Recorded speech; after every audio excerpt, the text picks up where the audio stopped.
Welcome to 10 Star News. ఇక details చూసుకున్నట్లయితే తిరుపతి జిల్లా వెంకటగిరి పట్టణంలో రోటరీ క్లబ్ మరియు ఇన్నర్ విల్ క్లబ్ ఆధ్వర్యంలో memorial hall World Heart Day కార్యక్రమం కాశీపేట రెవరెండ్ జెల్ మేర్ హాల్ నందు ఘనంగా నిర్వహించారు. ఈ కార్యక్రమానికి ముఖ్య అతిథులుగా ప్రముఖ కార్డియాలజిస్ట్ డాక్టర్ వెంకన్న బాబు పాల్గొన్నారు. ఈ సందర్భంగా డాక్టర్ వెంకన్న బాబు మాట్లాడుతూ హార్ట్ వాల్వ్ వ్యాధి రోజువారీ కార్యకలాపాల సమయంలో కూడా బలహీనంగా అనిపించటం, దడ శ్వాస తీసుకోవటంలో ఇబ్బంది, మీ ఛాతీలో బరువుగా అనిపించటం మరియు హృదయ స్పందనలలో మార్పులు వంటి లక్షణాలను కలిగి ఉంటుంది. ఇది గుండె వైఫల్యానికి కారణమవుతుంది. ఇలాంటి లక్షణాలు కలిగి ఉన్నప్పుడే వెంటనే డాక్టర్ని సంప్రదించాలని తెలియపరిచారు. అనంతరం ముఖ్య అతిథులుగా వచ్చిన డాక్టర్ వెంకన్న బాబును రోటరీ క్లబ్ మరియు ఇన్నర్ విల్ క్లబ్ వారు ఘనంగా సన్మానించారు. ఈ కార్యక్రమంలో Rotary president Sudhakar Naidu, charter president doctor BK Prasad, సభ్యులు చంగల్ రాయల్, సతీష్, విజయ్ కుమార్, కళాచంద్ర, రోటరీ సెక్రటరీ కటారి జానకిరామ్ మరియు ఇన్నర్ విల్ క్లబ్ అధ్యక్షురాలు శ్రీమతి మల్లమ్మ, పాస్ట్ ప్రెసిడెంట్ మాధవి పాల్గొన్నారు.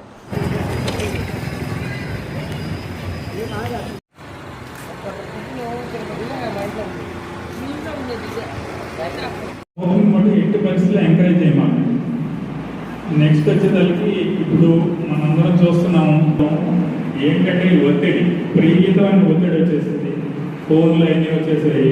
అభివృద్ధి అనే దీంట్లో ఒత్తిడి ఎక్కువైపోతాము.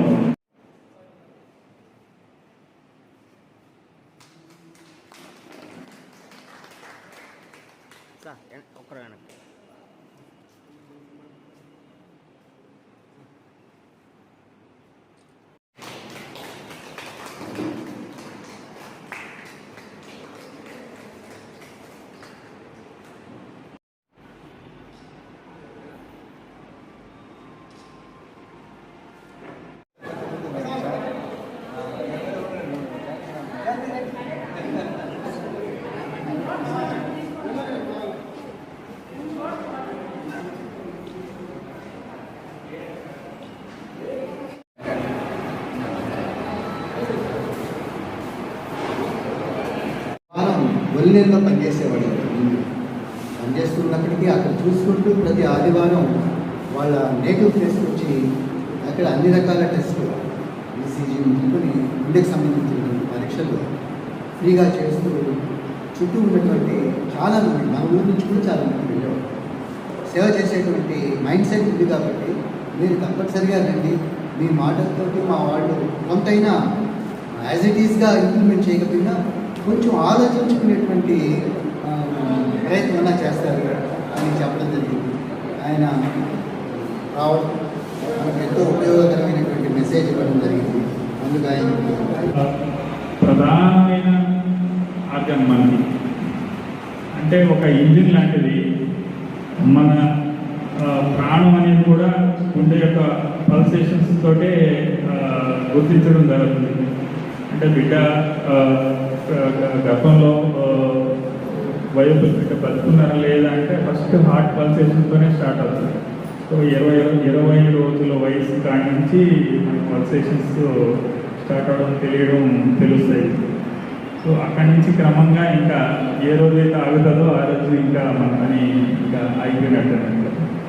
సో ఇంత దీర్ఘకాలికంగా విశ్రాంతి లేకుండా నిద్రపోతున్నా, లేకపోతే గట్టి పని చేస్తున్నా, ఏం పని చేస్తున్నా ఎప్పుడు మనల్ని అంటు పెట్టుకొని మన కోసం కొట్టుకునేది గుండె.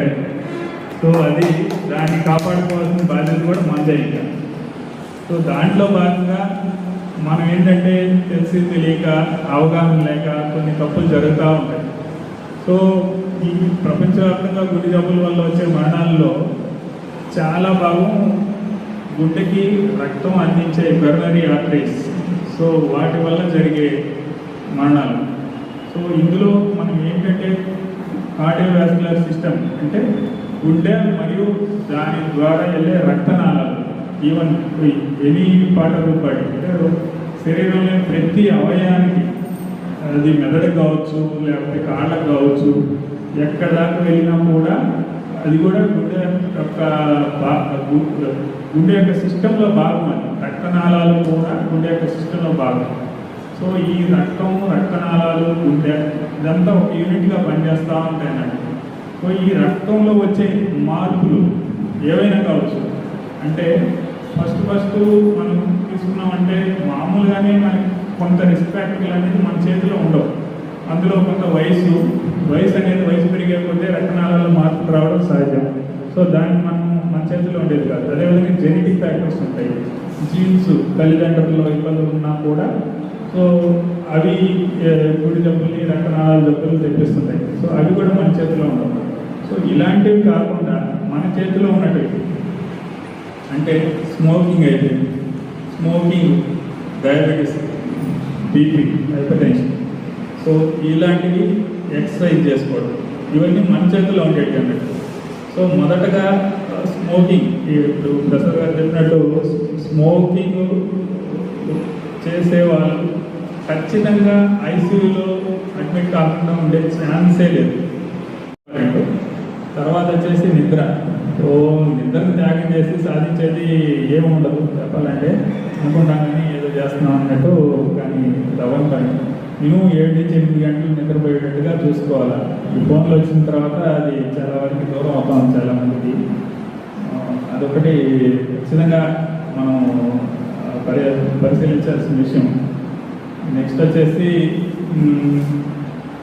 అంటే ఈ ఎక్సర్సైజ్లో హెవీ ఎక్సర్సైజ్లో ఒకేసారి వెళ్ళి చేయాల్సినంత అవసరం లేదు. సో నెమ్మదిగా ఒక్కొక్కరు వాళ్ళ ఏజ్ని బట్టి, వాళ్ళకు ఉండే సమస్యలను బట్టి, సో రోజుకి 40 నిమిషాలు 45 నిమిషాలు చేసుకున్నా కూడా చాలా వరకు హెల్దీగానే ఉంటాం. తర్వాత చెకప్లు చేసుకోవడం, కొలెస్ట్రాల్ పరీక్షలు చేసుకోవడం, కొలెస్ట్రాల్ ఎక్కువ ఉంటే చూసుకోవడం, షుగర్లు అన్నింటిలో కంటే ఈ షుగర్ వల్ల చాలామంది గుండె జబ్బులు, ప్రతి ఒక్కరికి షుగర్ వచ్చిన ప్రతి ఇద్దరిలో ఒకరికి గుండె జబ్బు తగులుతూ ఉంది. సో దాన్ని ఎప్పటికప్పుడు చెక్ చేసుకోవడం, దాన్ని కంట్రోల్లో ఉంటుందా లేదా చూసుకోవడం. షుగర్ని మనం ఎంత కంట్రోల్లో పెట్టుకుంటే గుండె జబ్బులు అంత నివారించినట్టు అవుతుంది. అదేవిధంగా బీపీ. సో బీపీ మాత్రలో చాలామంది ఏంటంటే ఒకసారి వాడితే మళ్ళీ జీవితాంతం వాడాల్సి వస్తుంది, అందుకు ఇప్పుడే స్టార్ట్ చేయము అది ఇది అనేసి ఆ విధంగా ఆలోచిస్తూ ఉంటారు. మా హాస్పిటల్స్లో క్లినిక్స్లో వచ్చినప్పుడు అడుగుతూ ఉంటారు. కానీ ఒకసారి మనకి బీపీ ఉంది, 140 దాటుతూ ఉంది, సిస్టోలిక్ 90 డయాస్టోలిక్ దాటుతూ ఉంది అని అంటే ఖచ్చితంగా దాంట్లో ఫస్ట్ కొన్ని మార్పులు చేసుకోవడం, వెయిట్ రిడక్షన్ చేసుకోవడం, ఉప్పు తగ్గించడం, ఇవన్నీ చూసుకోవడం.